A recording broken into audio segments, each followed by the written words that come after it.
नमस्कार दोस्तों, आपका स्वागत है मेरे चैनल में और इस चैनल की ये पहली वीडियो है। मैं शुरू कर रहा हूँ 100 डेज़ ट्रेडिंग चैलेंज और ये आज हमारा पहला दिन है।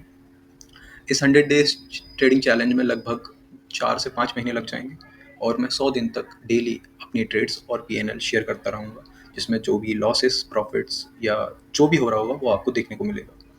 आजकल आपको यूट्यूब पे पता ही है कितना ज़्यादा फर्जीवाड़ा चल रहा है। तो मैं क्लेम भी नहीं करता कि मैं भाई बहुत बड़ा ट्रेडर हूँ, बहुत बड़ा प्रॉफिटेबल ट्रेडर हूँ या बहुत कैपिटल है। मैं बड़ा ही छोटा आदमी हूँ और बहुत छोटा लेवल का ट्रेडर हूँ। वो आप मेरे प्रॉफिट्स और लॉसेस से देख ही लेंगे। एकदम कुछ भी नहीं हूँ बेसिकली। तो मैं बस अपनी जर्नी शेयर करना चाहता हूँ और वो लोग जो शुरू कर रहे हैं या ऑलरेडी शुरू कर चुके हैं और देखते हैं और सिमिलर कैपिटल शेयर करते हैं, मतलब आप एक तरीके से मुझसे सीख कम रहे हैं, मेरी जर्नी के साथ ही ज़्यादा हैं। तो उनके लिए बेसिकली मैं कंटेंट बना रहा हूँ और अगर आप कुछ भी नहीं जानते तो आपको ज़रूर सीखने को भी मिलेगा। तो चलिए आज का वीडियो हम शुरू करते हैं। तो आज का पहला वीडियो तो मैं सीधा शुरू करता हूँ। एक्चुअली ट्रेडिंग डे हो गया ख़त्म, अभी रात के बज रहे हैं 9 और मैं बता देता हूँ आज मैंने क्या ट्रेड किया, क्या माइंडसेट था और क्या प्रॉफिट लॉस। तो सबसे पहले मैं अपने ब्रोकर पे चलता हूँ, मैं एम स्टॉक पे ट्रेड्स लेता हूँ। तो एक बारी मैं रिफ़्रेश कर लेता हूँ ताकि सबको यकीन रहे कि भाई यही है, ठीक है। और मैं यहाँ नाम भी बता देता हूँ। तो ये रहा मेरा नाम, अविनाश राव, और ये मेरी आज की पोजीशन है। टोटल आपको 4 पोजीशन दिख रही होंगी और मैं सबसे पहले तो जो पोजीशंस क्लोज्ड हैं उनके बारे में बात कर लेता हूँ, ठीक है।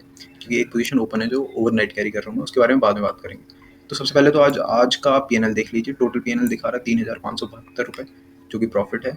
और रियलाइज पीएनएल है जो हमने बुक किया है प्रॉफिट, वो है 3,409 रुपीज़। और जो 163 है जो उसमें जुड़ा हुआ है वो अनरियलाइज है, मतलब वो अभी तक मैंने रियलाइज नहीं किया है, मतलब बुक नहीं किया है। तो ये बात समझ आ गई। तो अब देख लेते हैं इंडिविजुअली हर ट्रेड को कि आज मैंने क्या किया है। सबसे पहले ये जो पहली ट्रेड है निफ्टी की 18,500 का पुट, उसको आप भूल जाइए क्योंकि ये हेज था। बेसिकली अगर आप ऑप्शन सेल करते हो और मार्जिन बेनिफिट लेना होता है तो आप हेज को खरीदते हो बहुत दूर का। तो 18,500 हेज है, 1 रुपये में वैसे भी कोई सेंस नहीं बनता। तो 50 रुपये हेज में लॉस ही होता है मोस्ट ऑफ द टाइम, क्योंकि वो डिके कर जाता है। तो आ जाते हैं इन दो ट्रेड्स पे जिनमें प्रॉफिट दिख रहा होगा आपको। तो पहली ट्रेड पे आते हैं जो मैंने सबसे पहले ट्रेड ली है, जो कि ये पुट की ट्रेड है। तो ये पुट की ट्रेड मैंने कब ली है और ये कॉल की ट्रेड मैंने कब ली। क्या मैंने ऑप्शन बाई किया है, ऑप्शन सेल किया है? अभी बुकड हो चुका है तो आपको समझ नहीं आ रहा होगा। तो मैं बता दूं ये दोनों ऑप्शन सेल किए गए हैं। तो अगर कोई बायर भाई देख रहा है तो उसका जस्ट उल्टा है, अगर आपने सेलिंग नहीं करी है तो ऑप्शन सेल किए हुए हैं मैंने। तो सबसे पहले आते हैं कहाँ से मैंने शुरुआत करी है ऑप्शंस को सेल करना, ठीक है। तो आज का मैं चार्ट दिखा देता हूँ, फिर उससे मैं पोजीशन समझा देता हूँ आपको। ये बेसिकली फ्यूचर्स का चार्ट है निफ्टी का। मैं पहले मैं बता दूं, मैं लगभग 2.5 साल से ट्रेड कर रहा हूँ और मैं पहले सिर्फ बैंक निफ्टी में ट्रेड किया करता था। लेकिन अब जब से एक्सपायरी 5 दिन होने लग गई है, मैं अब सारे इंडेक्सेस में ट्रेड करता हूँ। जो मुझे भा जाता है मैं उसी में ट्रेड कर लेता हूँ। तो आज मैंने निफ्टी में ट्रेड किया क्योंकि मुझे निफ्टी अच्छा लग रहा था ट्रेड करना आज। तो निफ्टी में आज टोटल 2 ट्रेड बनी है, आपने देखी होंगी, 2 पोजीशन है वहाँ पे। तो मैं उनको एक्सप्लेन करने से पहले मैं अपना थॉट प्रोसेस बता दूँ, मेरा थॉट प्रोसेस था क्या। तो सबसे पहले बैंक निफ्टी फुला जा रहा है मेरे से। निफ्टी हमारा गैप डाउन खुला था, गैप डाउन खुलते ही पहली कैंडल में नीचे आया। मैंने लगभग इसी कैंडल में क्या किया था, कॉल शॉर्ट किया था। अगर आपको नीचे जाने पे पुट बाई करते हो तो सेलर क्या करेगा, कॉल शॉर्ट करेगा, ठीक है। क्योंकि आप ऊपर जाते टाइम कॉल बाई करते हो। तो मैंने यहाँ पे कॉल सेल किया था।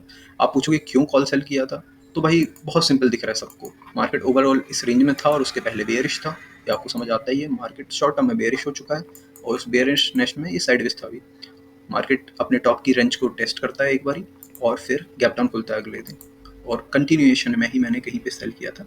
और ये जो आप लाइन देख रहे हैं ये इस टाइम पे, ये कौन सा दिन है हमारा, 27 तारीख को यहाँ से बाउंस बैक मिला था। ये वाला सपोर्ट है यहाँ पे। तो भाई जो ये लाइन बनी हुई है हमारी, तो ये मैं सपोर्ट मान के चल रहा था और इसने आज रिस्पेक्ट भी किया उसे। तो जैसे ये नीचे आया और सपोर्ट के करीब आया, मैंने इसको बुक कर लिया। वो पोजीशन कौन सी है, वो हमारी ये है कॉल शॉर्ट, 19,750 की कॉल शॉर्ट है। Slightly out of the money call short था, ठीक है। तो बता देता हूँ मैं 750 कहाँ पे है। ये रहा हमारा 750। तो मैंने 750 की कॉल शॉर्ट करी थी यहाँ पे, लगभग कितना 100 point out of the money मैंने शॉर्ट किया। तो पहली ट्रेड कुछ इस प्रकार बनी हमारी, ठीक है। अब बात कर लें दूसरी ट्रेड। मैंने दोनों डायरेक्शन ट्रेड करी है, कॉल भी शॉर्ट किया और पुट भी शॉर्ट किया, और पुट शॉर्ट में मुझे ज़्यादा प्रॉफिट हुआ है।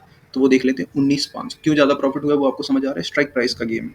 19,750 आउट ऑफ द मनी था इसलिए प्रॉफिट कम हुआ है, 19,500 एट द मनी था इसलिए क्या हुआ है, प्रॉफिट थोड़ा ज़्यादा हुआ है। तो वो देख लेते हैं अपन।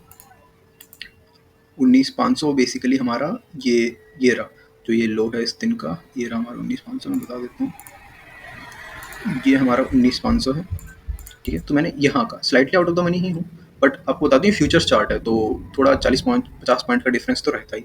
तो मैं हमेशा फ्यूचर चार्ट देख के ट्रेड करता हूँ, कई बार इंडेक्स चार्ट देख के भी ट्रेड करता हूँ, वही है जो भाज है, ऐसी वाली बात है। तो ये 19,500 का पुट शॉट किया था और उसमें पैसा कैसे बना भाई?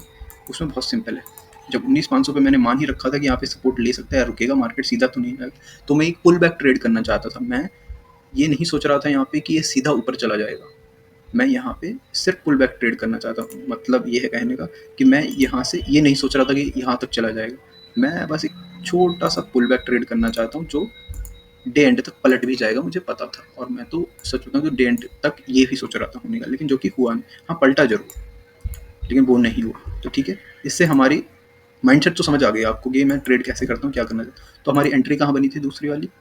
दूसरी एंट्री हमारी जब ये ग्रीन कैंडल बन चुका था, तो बेसिकली मेरा क्या था, यहाँ पे अगर सपोर्ट दिया और छोटा स्टॉप लॉस मिला तो मैं ट्रेड ले लूँगा, बट यहाँ पे स्टॉप लॉस छोटा हमें मिला नहीं। तो मैंने क्या किया, जो ये वाला कैंडल है हमारे कितने बजे का, 10 बज के जो कैंडल बना हुआ है, उसका जो हाई क्रॉस हुआ था, मैंने कहा ये बढ़िया पॉइंट है एंट्री के लिए, लेकिन ये कैंडल बहुत ऊपर बन चुका था, मैंने वहाँ छोड़ दिया। लेकिन जब वापस आया प्राइस इसी पॉइंट, तो मैंने यहाँ पे ट्रेड इनिशिएट किया। तो जब ये यहाँ पे आया तो मैंने ट्रेड को इनिशिएट किया, और जब ये इसका ब्रेकआउट करते हुए 19,600 का ब्रेकआउट करते ऊपर जा रहा था, तब मैंने बुक करना शुरू किया थोड़ा थोड़ा प्रॉफिट, क्योंकि थोड़ी सी लॉट साइज थी हमारी, तो बुक किया। और फिर उसके बाद जब ये शूटिंग स्टार टाइप कैंडल बन रही थी और इसका लो टूटा, तो मैंने फाइनल पूरा बुक कर दिया था, और इस तरीके से हमारा आज का प्रॉफिट हुआ। ठीक है, तो ये तो हो गई इनकी पोजीशन। अब एक पोजीशन ओपन है हमारी, वो क्या है वो समझाना थोड़ा डिफिकल्ट है। ये मिड कैप निफ्टी में है, स्ट्राइक प्राइस देखिए 8,900 का पुट, ये बाई है, ये सोल्ड नहीं है। इधर ऑप्शन मैंने बाई किया हुआ है। क्यों बाई किया हुआ है? वो प्रीमियम देख रहे हैं कितना कम है, 21। ये एक्सपायर होने वाला है अगले मंडे को, तो मंडे को एक्सपायरी, मतलब टाइम भरपूर है, लेकिन इतना आउट ऑफ द मनी क्यों गया? अभी कहाँ पे चल रहा है? सबसे पहले तो मिड कैप निफ्टी ये बता दूँ मैं, ये मिड कैप निफ्टी का फ्यूचर है और ये चल रहा है 9,079 रुपये। इसका मतलब समझ रहे हैं आप, लगभग मैं 250 point out of the money, और मैंने बाई किया है। मतलब ये तलवार लटक रही है मेरे ऊपर, धीरे धीरे प्रीमियम का। लेकिन इसमें मेरी एक सोच है, मैंने क्यों बाई किया है। ये मेरा जनरल ट्रेडिंग स्टाइल नहीं है, लेकिन कभी कभी मैं ऐसे रिस्क लेना प्रेफर करता हूँ, वो मैं समझाता हूँ इस चार्ट में। ये जो मैंने स्ट्राइक बाई किया है उसी का चार्ट है, नहीं सॉरी, ये मिड कैप निफ्टी फ्यूचर का चार्ट। अच्छा, ये वाला चार्ट, चलो फ्यूचर चार्ट समझा देता हूँ क्या सीन है। यहाँ पे आपको 2-3 लाइनें दिख रही हैं, परेशान होंगे। डेली चार्ट है, तो बेसिकली हो क्या रहा है, तुम्हारा मिड कैप निफ्टी में भाई रेंज बना हुआ है, ठीक है ना, ऊपर जा रहा है ना नीचे जा रहा है, यहीं पे वाइब्रेट कर रहा है, ऊपर नीचे कर रहा है। मैं बेसिकली क्या ट्रेड करेगा, कोई भी ट्रेडर क्या ट्रेड करेगा, बेसिकली वो ट्रेड करना चाहेगा। मैं इन लाइन्स को हटा देता हूँ, दोबारा बनाता हूँ तो आपको समझ आ जाएगा कि मैं क्या कहने की कोशिश कर रहा हूँ। तो बेसिकली कोई भी ट्रेडर होगा क्या कहेगा, एक रेंज बन गई, ब्रेकआउट या ब्रेकडाउन ट्रेड करेंगे, तो एक तो ये, या फिर आपका ये एक छोटी रेंज है, इसे ट्रेड करोगे, या कोई ज़्यादा ही दूर का सोच रहा होगा तो वो ये ट्रेड करेगा, या ये रेंज टूटेगी तो वो ट्रेड करेगा। ठीक है, यही बात है ना। अब बात यह है कि यहाँ पे सारी लाइनों को हटा दो। मैं क्या कह रहा हूँ, मैं बीच में रेंज में खड़ा हूँ, मैं एक ऑलरेडी बायस लेके चल रहा हूँ। बायस क्या है कि नीचे जाएगा मार्केट।